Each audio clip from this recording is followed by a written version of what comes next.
It's me, Aunt Leanne. I'm so happy to see you. I can't wait to tell you this story. Mikku and the trees. Mikku was a very lazy man. Now, he could have gone out into the woods and gathered branches and fallen trees. That sounds like too much work, he said. I'm going to go out and chop down the first tree I see. So he picked up his big axe and he went out into the woods.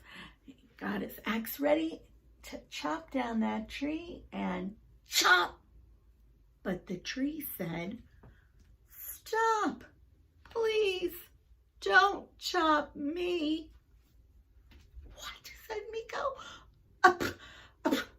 A tree has never talked to me before, but why shouldn't I cut you down?" "Oh, 'cause don't you recognize me, Mikku?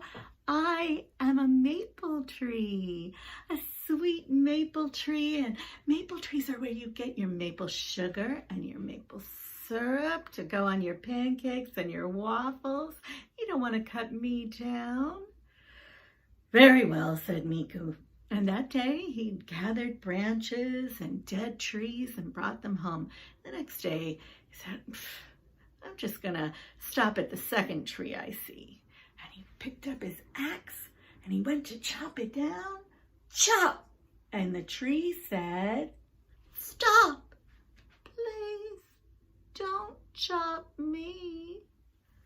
"Well, why not?" said Mikku. "I'm a cherry tree, and I happen to know that cherries are your very favorite kind of pie. If you chop me down, there won't be any cherries this summer. You won't have any kind of a cherry pie." "Okay," said Mikku. "If you help us, we'll help you." "Okay," said Mikku. And that day he brought home dead branches and fallen trees, and man, it was a lot of work. But the next day he went out to an oak tree. So this will be easy. He went to chop, and the tree said, "Stop, please, don't chop me." "Why not?" "Well, because I've been here a long time. My roots help hold down the earth. My shade gives shelter to the deer. My branches have nests for the birds and squirrels, and you don't want to chop me down." "Fine," said Mikku. "If you help us, we'll help you," said the old oak, as Mikku went out again to gather branches and wood that had fallen to the ground. And every day, every time he thought he found a tree that wasn't any good, well, it convinced him to stop. "Please, don't chop me."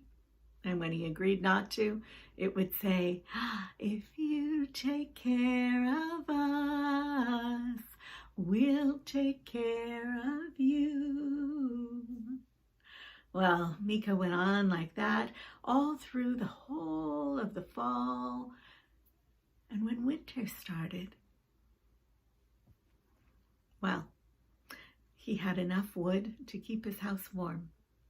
And in the spring, he didn't even think about it. He just went back out and gathered fallen branches and trees from the floor and the grounds. And one day, when he reached down to get a branch off of the floor of the forest, out popped a little green person who looked like her hair was made out of ferns, and her skin was purple and green, and Mikku had never seen anyone like it.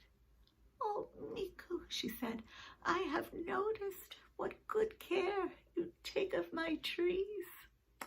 I speak for the trees. I am the nature spirit here, and because you have helped us so much, I'm going to give you a gift." She reached down and she picked up one of the branches from the floor, and it was a wand. She gave it to Mikku and she said, "Here, take this wand, and anytime you need something, just point it at a bird or a beast or any part of nature, and we will help you. If you want honey, point it to the bees and ask for honey. If you want berries, point it to the birds and ask for berries.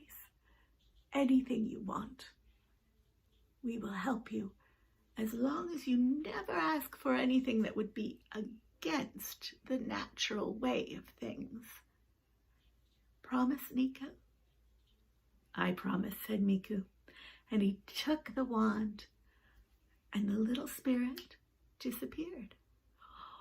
Mikku saw a little bee. Bzz.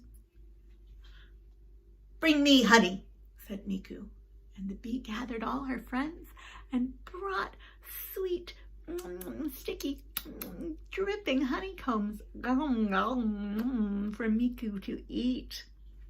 He looked at the birds and said, "Bring me berries." And berries came to his mouth and fell into his hands until he had so many.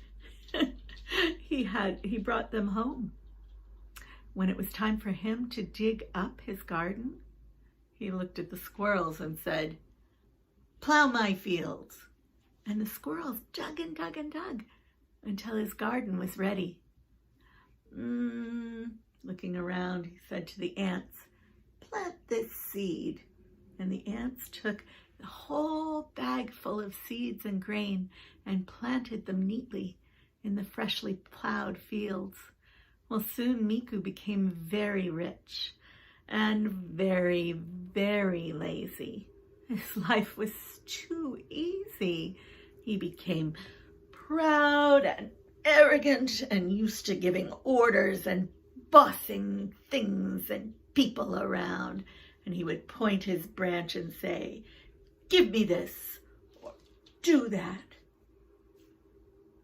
But one day, it was winter. Oh, it was so cold. And Mikku took his branch wand outside and pointed it at the sun that was hiding behind the clouds and said, "I want it to be as hot, hot, hot as the 4th of July. Hot as the 4th of July in the middle of winter? Oh, that was against nature. But the sun came out from behind the clouds and beat down on Mikku hot, hot, hot until he disappeared. Nothing was left at all, not even the little wand. And from that day to this, the trees have never spoken out loud to people again. But if you listen very carefully, you can hear them whisper, "If you take care of us, we'll take care of you." Thank you. Bye-bye.